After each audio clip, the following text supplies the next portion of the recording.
YouTube.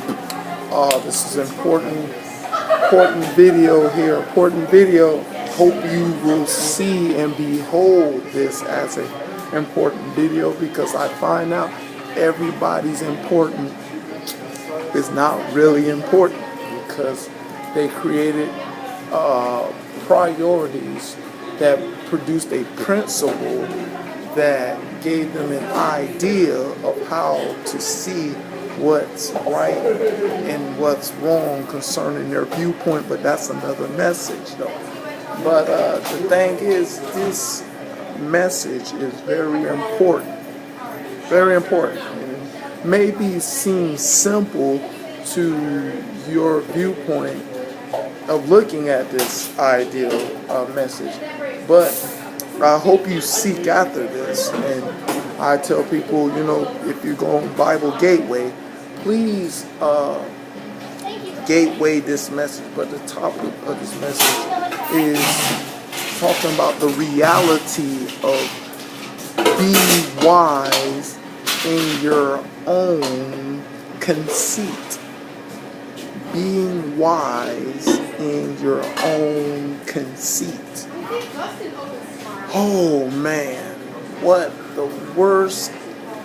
Shout outs to my boy King Solomon. Mainly, he put it out. A wise king is more likely trying to scream. He's trying to magnify this ideal the best way as possible of being wise in your own conceit. Now, the thing is, here's the rules I always tell people about the difference between a wise man and a fool. And the thing is, the difference is that a wise person pretty much is a desire, period. A desire. People desire to be wise and they desire to be foolish. But to be wise in your own conceit is so easily. And the key word that Satan needs for you to be wise in your own conceit is the word own. Own. That own is a device that Satan has captured a lot of souls. A lot of souls went to hell, to his destination, because of this little 3 letters. Just 3 letters. Own. See, and own is, I tell people the first possession is that Satan gets you is not a devil. I know devils can possess you and stuff like that, but the first possession that's going to get you is not going to be a devil concerning Satan.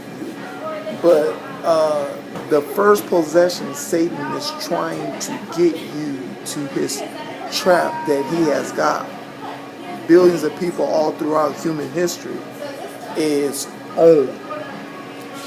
Ownership is dangerous. I cannot express to what extent to how dangerous it is, but I want you to understand the viewpoint of wise in your own conceit. The ideal viewpoint that I always have in most of my message, I tell people that you are begotten from your mother's womb. Yes, you have been placed in this world. You have been placed in this earth. You didn't create it. Of course, that you have to come to this understanding before you even engage in anything in life. You got to come to that understanding if you want to find the truth of the reality of what life is all about. You got to accept that you have been placed in this world. You did not know you was coming to this world. You just popped out. Boom. You're out of the mother's womb. And the thing is, the ideal is what you got to see is that you are here at someone else's property that you need to understand. You're here in someone else's place. This is not really your place. but you're at someone else's place. And the thing is, people are now thinking in this world system and society that Satan is controlling. Clearly it states in 2 Corinthians 4 and 4, the God of this world is deceiving you concerning and blind your eyes. First of all, that you're not understanding the Psalms 4:24. The earth is the Lord's and the fullness thereof, and everything is in it. And that idea, this idea that if you want to come to accept the true reality of what life is all about, you must come to this understanding. If you surround your viewpoint and your life around this ideal of ownership that this world system that is controlled by Satan is making you buy into, that you got this car, you got this shirt, you got this, you got this, you got this, you got this, you got this, everything belongs, majority of things that are around you belong to you. You're going to remain in this state. You're going to be remain in this state of foolishness. It's a state of foolishness you're going to remain. Now let me go to conceit. I'm going to go to conceit. More likely, you heard the word conceited. Yes, that is, and it's knowledge that is based upon your own viewpoint of how you want to see life. Knowledge based upon your own viewpoint of things that may seem right from your eyes, things that you want to be right in your eyes. I've come to find out when I talk to people, they have this idea of that what they want to be want. There goes that want word. That's a bad word in the kingdom of God, because when we hear that word want, that associates with lust. And the thing is, lust is the enemy of, humanity, because lust precedes sin, and the wages of sin is death. Lust is the more likely the engine of death. Really, it's going to give you, well, not the engine, it's the fuel. It's the fuel that's going to fuel in your heart to lead to death. But anyway, the thing is, people get this own conceit. Now, I tell people about the ideal of how we need to be questioning things, because this is what God taught me. I tell people the first thing God taught me about me increasing in wisdom is Matthew's 13. About that they have eyes that they don't see, they have ears that they don't hear. This is the most important part of it. Neither do they understand in their heart. Understanding in your heart is one of the most important ideas you must get, because understanding is an ideal of questioning, that you are forever questioning your viewpoint, as much as if it's of heaven, you will always forever question, because the thing is, when you realize who God is, or like I tell people, understand that God is a God of the universe, you will have to question that far beyond, and the problem is people are limited in their question, and question is as the ideal of a quest, that you're on a quest to investigate, to find out the truth of the fact of the matter to what you are looking for.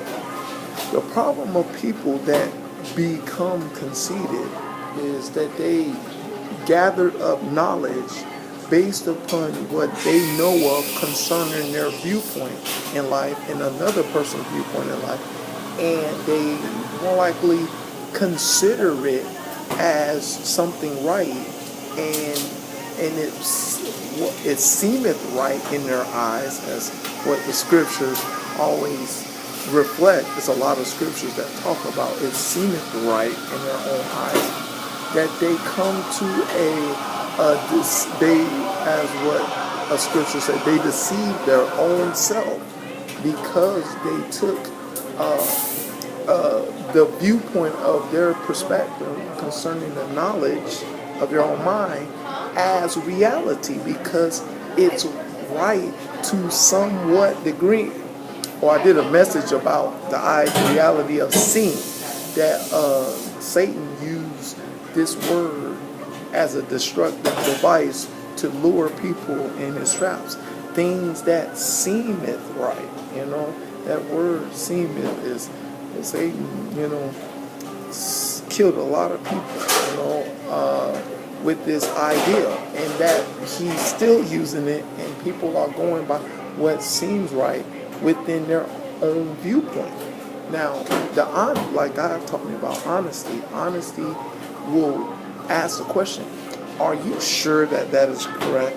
I mean, are you sure this is right? Are you sure that you took in the proper information to get the answer that you are looking at, or you want this to be right? Lust, yeah. That people need to question concerning the knowledge that's already inside of them. They need to have more examination. Like I tell people about the idea, about, it's funny that people love to say, well, I don't know everything, But when it comes to a particular conversation, now you're passionate and you're sure about what you're saying, about what you're doing, but you're being sure and passionate about a knowledge that you may not have all the, things that you need to understand to say that this is correct. But yet you animated and passionate to the person and saying, oh, this is right, I'm sure that this is right, and da-da-da-da. But yet, you say, oh, I don't know everything, I just know this, and it's so fun. And people do that and don't realize that idea of how much you're passionate about this referring to the heart. See, and that's what Jesus says in Matthew 13. He said, understanding your heart. And the problem is, the heart is the engine. Is the engine of your desire. And if you want a desire to believe something that is based upon a knowledge, that's how you create your own conceit. And the thing is, a lot of people, like I see today, are creating their own conceit, and they're associating. The sad part, they're associating their own conceit and comparing it with other people. Other people, you're comparing your idea of what you think is true with other people that is operating in a flawed position concerning sin, that a majority of people in this world are leaning towards to do something negative than positive. You are relying and coming in agreement, and you trying to find the answers and people to agree with you that is on your own level. You know what I'm saying? That's born in sin, shaped with iniquity. That people are a trip, because if they could get all these people agree with me, that means I'm right. Well, Jesus talked about these people that, broad is the gate that leads to destruction. You know what I'm saying? And the problem is, many shall come here. But Jesus clearly said that the few, I call it the few, the straight gate will find the truth. Few will find the truth. It rhymes. The thing is, the truth is, like I tell people, is about a needle in a haystack. You know what I'm saying? It's difficult to find a needle in a haystack. But guess who is the God of difficulty? Yes, that's why Jesus said we need the Spirit to find the truth. That's why Spirit and truth will always come together. That you need the Spirit to find the truth. And the thing is, only Jesus, whatever God established concerning His Word, is going to take the Spirit to find the truth. And everything that God created is going to take the Spirit to find the truth. And that's how you will find the truth. But if you want to play the wise, be wise in your own mind, or wise in your own conceit game, and think that you will find truth in it, or you'll find your own truth, you're playing games and you're not going to find what you're looking for. just as pure as the Lord God. All right, that's the message. God be glory and forever and ever. In Jesus' name. Amen.